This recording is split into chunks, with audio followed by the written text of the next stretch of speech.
ايوه اكيد هاجي النهارده. ايه ده؟ ايه اللي بيحصل ده؟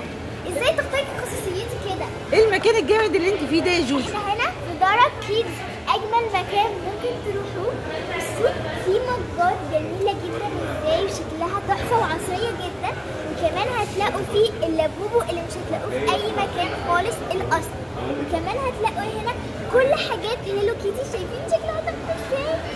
بصوا هتلاقوا حاجات هنا جميله جدا كلها كيوت، مش هتقدروا تطلعوا من المكان من غير ما تشتروا حاجه. انا مش عارفه اطلع من جمال المكان ده يا جوجو.